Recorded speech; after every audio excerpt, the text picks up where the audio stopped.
Hello everyone, welcome to our channel discipline traders. तो इस video में मैं जो आज की डेट में 27 को कौन सा स्टॉक आप वॉच कर सकते हैं इंट्राडे के लिए, मैं उसको बताने वाला हूँ।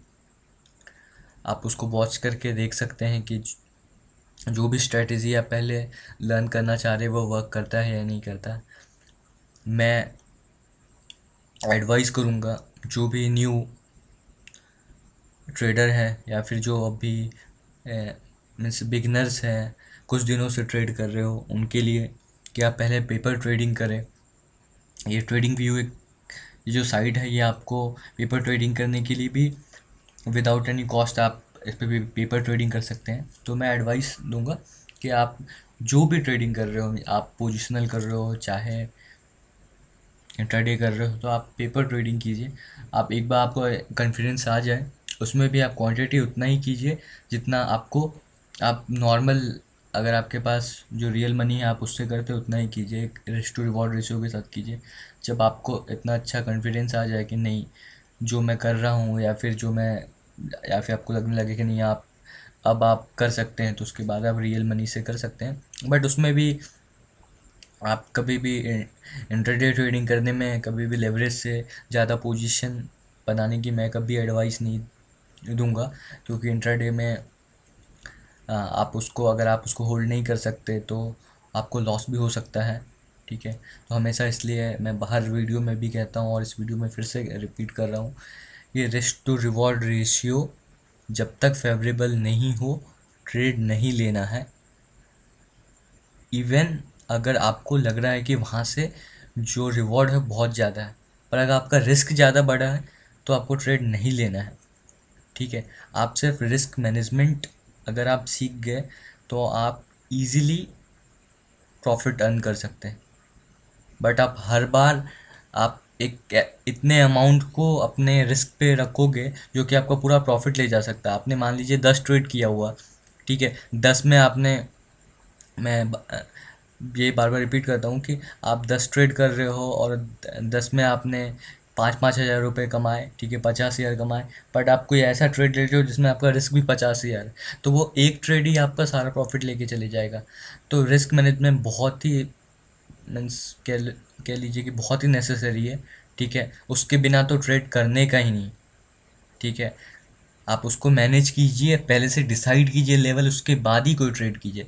तो उससे क्या आपका फिर वो दूसरा वाला फैक्टर तो फियर और ग्रीड, जो कि किसी भी ट्रेडर के लिए मीन्स कह सकते हैं कि उसे या ज़्यादा कमाने नहीं देता, और या फिर जब लॉस होता है तो उसे बहुत ज़्यादा गंवाने का मौका देता है।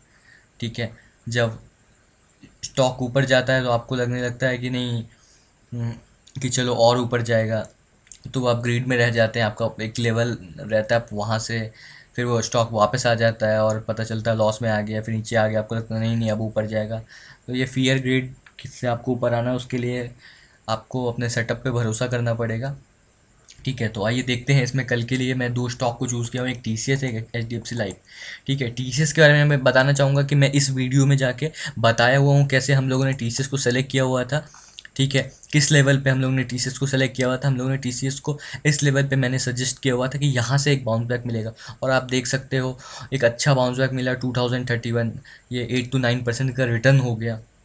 ठीक है, ये जो कि बहुत अच्छा रिटर्न माना जाता है इससे मार्केट में, और वो भी सिर्फ कंटिन्यूस 5 दिनों के अंदर मिल गया। बट अब वहाँ से एक रिट्रेसमेंट आया था। मैंने कहा था कि ये ऐसा नहीं होता कि ये अपर बैंड है यहाँ पे से जाना है, तो ऐसा नहीं होता कि डेली डेली डेली 10 दिन ऊपर लेके चले गए, वहाँ लेके डायरेक्ट पहुँचा दिया, ऐसा नहीं होता। थोड़ा रिट्रेसमेंट आएगा, फिर थोड़ा ऊपर जाएगा, फिर थोड़ा नीचे आएगा, ऐसे करते करते धीरे धीरे ऊपर लेके जाते हैं। ठीक है, तो आप देख सकते हैं आज फिर ये 5 दिनों के अप ट्रेंड के बाद एक ये नॉर्मल एक प्रॉफिट बुकिंग आया। ठीक है, एक प्रॉफिट बुकिंग, पर इसका जो वॉल्यूम है वो वॉल्यूम नॉर्मल डे के वॉल्यूम से ज़्यादा है। ठीक है, तो आप कह सकते हो ये एक स्ट्रॉन्ग बियरिश कैंडल है। ठीक है, जो कि एक बियरिश मूवमेंट बना सकता है नीचे की ओर भी। ठीक है, तो हम लोगों को इसको कल वॉच करना पड़ेगा, क्योंकि मैं एक्सपेक्ट कर रहा हूँ कि टीसीएस अभी एक डाउन ट्रेंड में नहीं जाएगा, कंसिडरिंग कि ये निफ्टी पहले से वीक है और जो बड़ी बड़ी शेयर है, जो HDFC के शेयर है, जैसे बड़े वाले HDFC, वो भी वीक है। तो निफ्टी को बैलेंस करने के लिए TCS को फिर से थोड़ा स्ट्रांग होना पड़ेगा, ठीक है। तो मैं एक्सपेक्ट कर रहा हूँ कि यहाँ से एक बाउंस बैक मिलेगा, पर उसके लिए उस लेवल को रिस्पेक्ट करना जरूर। मैं फिर से रिपीट कर रहा हूँ, ये लेवल, अगर ये लेवल के नीचे TCS गया, ठीक है, तो हो सकता है एक फिर से मीन्स रिट्रेसमेंट आ जाए। ऐसा नहीं कह रहा हूँ वीक हो जाएगा, बट आप फिर से ये लेवल एक 1980 95 का दिख सकते हैं। पर अगर यहाँ से ही लौट गया तो फिर से आप दिन के जो दौरान रहता है एक अप मूव एक्सपेक्ट कर सकते हैं, जो कि आराम से इसे फिर से 1975 और इंट्राडे मूव 2000 तक लेके जा सकता है, और फिर एक मूवमेंट आएगा ऊपर की तरफ। तो ये मैं इंट्राडे के लिए बता रहा हूँ। इंट्राडे में आपका स्टॉप लॉस क्या रहेगा, आपको इस लेवल के अराउंड ही परचेज करना है, ठीक है, या फिर इसके थोड़ा भी ऊपर। स्टॉप लॉस आपका ये बनेगा 1936 के आसपास, ठीक है। अगर इसकी नीचे जाता, आप पहले वेट कीजिए 5 मिनट्स में, क्या पहले 1936 के पास से आके लौट जाता है, ठीक है, ऐसा होता है, और फिर 1940 के ऊपर ही रहता है, ठीक है। 1936 फिर से नहीं आता है, ऐसा 10 मिनट 15 मिनट 5 मिनट का कैंडल देखिए, ऐसे 3 4 कैंडल बने और फिर 1936 के आसपास भी नहीं आए, ठीक है। और जो 1936 के पास जब आएगा तो कैसा कैंडल बनेगा, ऐसा कैंडल बनेगा। जैसा आप जाके इस वीडियो में देख सकते हैं, मैंने कैंडल का फॉर्मेशन बताया हुआ, वो कैंडल कैसा बनना चाहिए, ऐसा कैंडल बनना चाहिए, उसमें एक पिन कैंडल टाइप का होना चाहिए, ठीक है। मैं कह सकता हूँ ऐसा कैंडल होना चाहिए, ठीक है। और जो उसका वॉल्यूम रहेगा वो भी ज़्यादा रहेगा, ठीक है। इवन दो कि वो अगर कैंडल रेड में भी हो तो चलेगा, बस जो कैंडल का फॉर्मेशन है ऐसा कि 1936 आके वो ऊपर खींचते हैं, ठीक है। मान लीजिए वो 1936 ब्रेक कर देता है, तो कैसे ट्रेड करेंगे हम लोग, तो उसमें ट्रेड करेंगे हम लोग, वेट करेंगे कि वो और कितना नीचे तक आता है। और अगर ये TCS का जो स्टॉक है, जो ये मैं लेवल बता रहा हूँ 1936 का, ठीक है, हाँ, ये 34 से 36 का एग्जैक्ट लेवल, इसके नीचे आके, अगर इसके नीचे आता है, ठीक है, और अगले 10 से एक 15 मिनट का एक टाइम फ्रेम देख लीजिए, अगर टाइम फ्रेम के अंदर वो ऊपर नहीं जाता है तो आप उसमें लॉन्ग पोजीशन नहीं बनाएंगे, ठीक है। सेफर एंड के लिए पहले आप स्टॉक को जो स्टार्टिंग का मूवमेंट है उसको आप देखिए, अगर वो इस लेवल से ही तुरंत ही वापस चले जाता है तो वो स्टॉप लॉस आप जो लो रहेगा उसको आप स्टॉप लॉस लगा के ट्रेड कर सकते हैं इंट्राडे के लिए। और अगर उसके नीचे आ जाता है, जैसे ये हो सकता है कि 1933 से आके वापस आ जाए, ठीक है, या फिर हो सकता है 1924 पर। अगर 1924 आया और तुरंत ही उसके अगले कैंडल 5 मिनट के अगले ही कैंडल में या फिर उसी कैंडल में वापस से वो 33 के ऊपर चले जाता है, ठीक है, और फिर वापस से 25 टेस्ट करने नहीं आता है, तो उस कंडीशन में आप 1925 का, तो उसको फिर 1936 के ऊपर चले जाएगा वो, तो एक तरह से वो ये रिजेक्शन हो गया। तो उसे हम लोग कैंडल का ब्रेकडाउन नहीं कहेंगे, मीन सॉरी, ये चैनल का ब्रेकडाउन नहीं कहेंगे, ठीक है। तो आपने उसमें फिर से पोजीशन बना सकते हैं 1925 का एक स्टॉप लॉस के साथ, ठीक है, क्योंकि 1925 एक डबल बॉटम भी बनता तो मे बी वो वहाँ टेस्ट करने आए, बट अगर उसके नीचे वो सस्टेन किया तो फिर उसमें आप लॉन्ग पोजीशन नहीं बनाएंगे, और शॉर्ट भी नहीं कहूँगा मैं, क्योंकि इसमें नीचे जाने की जगह ज़्यादा नहीं है। ये फिर से 1900 और आएगा तो रिस्क टू रिवॉर्ड रेशियो उतना फेवरेबल नहीं रहेगा, शॉर्ट पोजीशन की एडवाइस मैं नहीं दूंगा, ठीक है। और दूसरा से देख सकते हैं HDFC लाइफ, ठीक है, इसमें एक अच्छा मोमेंटम आ रहा है, नीचे से देख सकते हैं एक अच्छा पुल बैक आ रहा है, ठीक है। तो इसमें भी एक पैरेलल चैनल से टारगेट और जो नीचे का स्टॉप लॉस है वो मैंने बनाया हुआ है। तो इसके अकॉर्डिंग आप देख सकते हैं कि अपकमिंग डेज में 557 तक ये एक HDFC लाइफ आ सकता है, ठीक है। जो इसका स्टॉप लॉस रहेगा, ठीक है, ये आप पोजिशनल भी कर सकते हैं और इंट्राडे के लिए भी कर सकते हैं, ठीक है। नीचे का स्टॉप लॉस आपका 480 के अराउंड का रहेगा, जो इस चैनल का जो लोअर बैंड है इसके आसपास रहेगा, ठीक है। इसको तोड़े तो स्ट्रिक्ट स्टॉप लॉस रहेगा एग्जिट करने का, एंट्री रहेगा। अगर पोजिशनल ट्रेड ले रहे हो तो इसके नीचे का क्लोजिंग अगर 480 से नीचे आया और अगले 10-15 मिनट में चले गया, या फिर दिन के एंड में वो ऊपर जाकर क्लोजिंग दिया, तो फिर उसे हम लोग एक ब्रेकडाउन नहीं कहेंगे इस चैनल का, ठीक है। तो आप उसमें पोजीशन करे रह सकते हैं। इंट्राडे वाले आप जो इंट्राडे में आपको प्राइस एक्शन के अकॉर्डिंग लेना पड़ेगा। आपको सुबह का 5 मिनट का कैंडल देख के, इसमें कोई फिक्स लेवल नहीं रहेगा, क्योंकि वो मार्केट के अकॉर्डिंग चलेगा।